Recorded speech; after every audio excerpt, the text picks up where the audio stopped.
നമസ്കാരം. ഓട്ടപ്രദക്ഷിണത്തിലേക്ക് എല്ലാ പ്രേക്ഷകർക്കും സ്വാഗതം.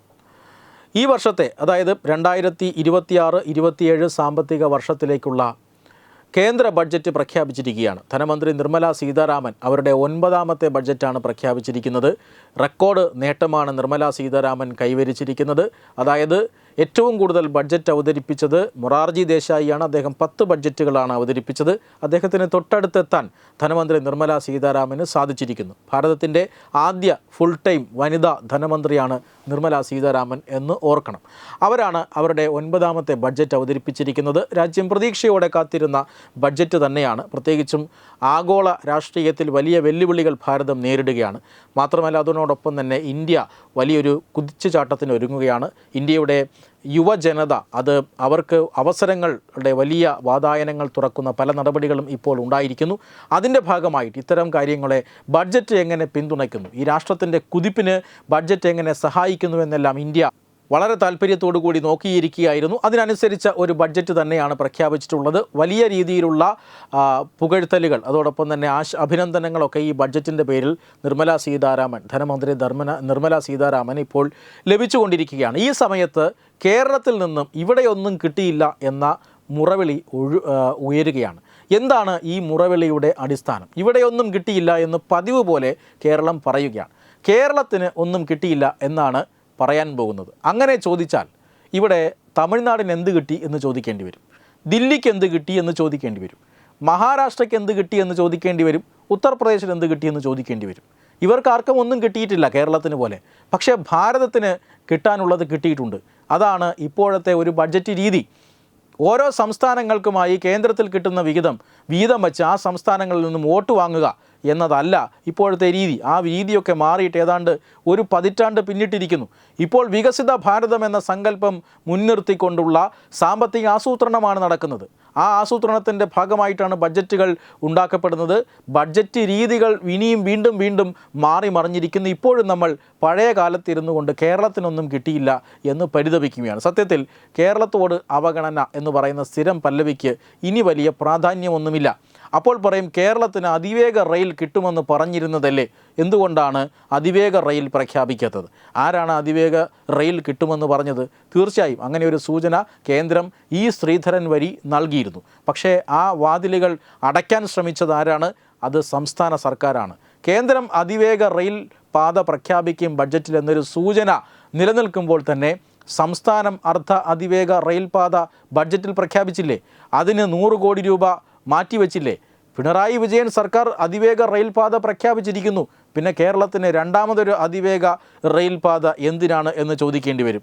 ഈ 2 അതിവേഗ റെയിൽ പാതയിൽ കൂടി ആരാണ് യാത്ര ചെയ്യാൻ പോകുന്നത് എന്ന് ചോദിക്കേണ്ടി വരും. അത് തീർച്ചയായും ന്യായമായ കാര്യമല്ലല്ലോ. അതിവേഗ റെയിൽ പാത വേണമോ എന്ന് ചോദിച്ചാൽ അത് വേണം. അതാര് പ്രഖ്യാപിക്കണമെന്ന് ചോദിച്ചാൽ അത് കേന്ദ്രം പ്രഖ്യാപിക്കുമായിരുന്നു. പക്ഷെ അതിനു മുമ്പ് ചാടിക്കേറി പിണറായി വിജയൻ പ്രഖ്യാപിച്ചിരിക്കുന്നു.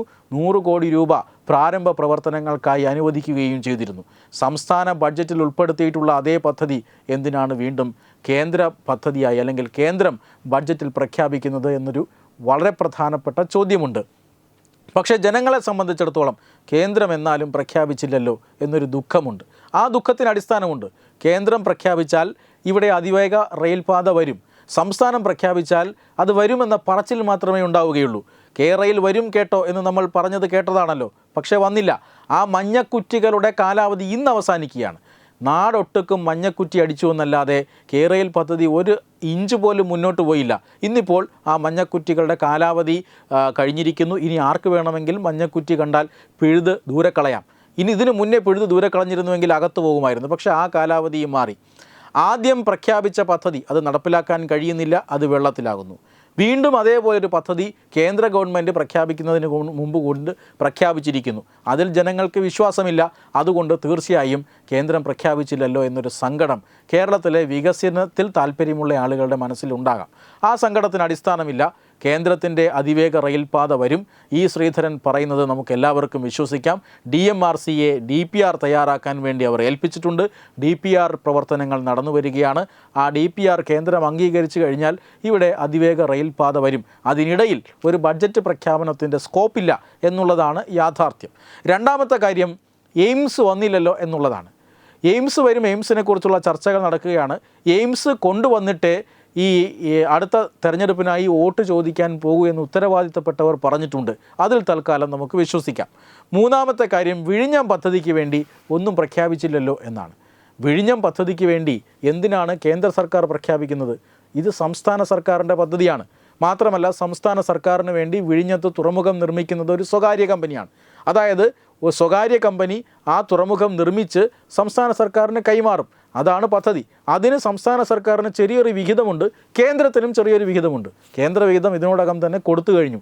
സംസ്ഥാന വിഹിതം കൊടുത്തോ ഇല്ലയോ എന്നറിയില്ല. പക്ഷേ ഇനി പണം മുടക്കേണ്ടത് സ്വകാര്യ കമ്പനിയാണ്. ആ കമ്പനി അത് മുടക്കിക്കോളും.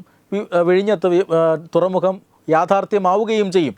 അതിന് കേന്ദ്ര സർക്കാർ ബഡ്ജറ്റ് അലോക്കേഷൻ നടത്തേണ്ട കാര്യം എന്താണ് എന്ന് എത്ര ചിന്തിച്ചിട്ടും മനസ്സിലാകുന്നില്ല. അപ്പോൾ പറയും അനുബന്ധ പദ്ധതികൾക്കാണ് എന്ന്.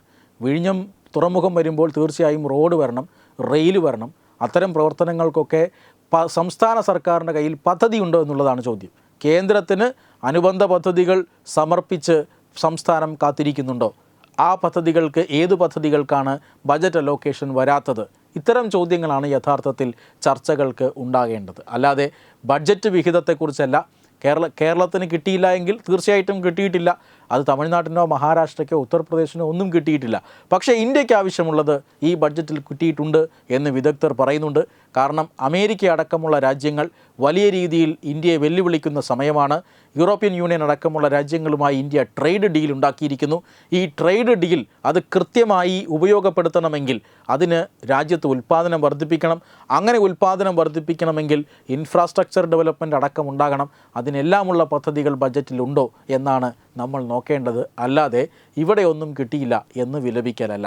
ഇവിടെ കാര്യങ്ങൾ തീരുമാനിക്കാൻ ഇവിടെ ഒരു ബഡ്ജറ്റ് അവതരിപ്പിച്ച് കഴിഞ്ഞിട്ടുണ്ട്. അതിലെന്തെങ്കിലും ഉണ്ടോ എന്നുള്ളതാണ് ഏറ്റവും പ്രധാനപ്പെട്ട ചോദ്യം. Web desk Tatwamayi news. Brought you by Kerala AIDS control society. HIV AIDS സംബന്ധമായ സംശയങ്ങൾക്ക് 1097 എന്ന 24 മണിക്കൂറും പ്രവർത്തിക്കുന്ന ടോൾ ഫ്രീ നമ്പറിലേക്ക് വിളിക്കുക. വാട്സാപ്പിലും ഫേസ്ബുക്കിലും ഒക്കെ സ്റ്റാറ്റസ് അപ്ഡേറ്റ് ചെയ്യാറുണ്ടല്ലോ. HIV സ്റ്റാറ്റസോ HIV പിടിപെടാനുള്ള സാഹചര്യങ്ങളിൽ കൂടി അറിഞ്ഞോ അറിയാതെയോ കടന്നു പോയിട്ടുണ്ടാവാം. എന്തു തന്നെയായാലും മുൻകൂട്ടി പരിശോധിച്ച് HIV സ്റ്റാറ്റസ് അറിയൂ. സൗജന്യ HIV പരിശോധനയും കൗൺസിലിങ്ങും ആരോഗ്യ കേന്ദ്രങ്ങളിൽ പ്രവർത്തിക്കുന്ന ICTC അഥവാ ജ്യോതിസ് കേന്ദ്രങ്ങളെ സമീപിക്കുക. നിങ്ങളുടെ സ്റ്റാറ്റസ് എന്തായാലും വിവരങ്ങൾ രഹസ്യമായി സൂക്ഷിക്കുന്നതായിരിക്കും.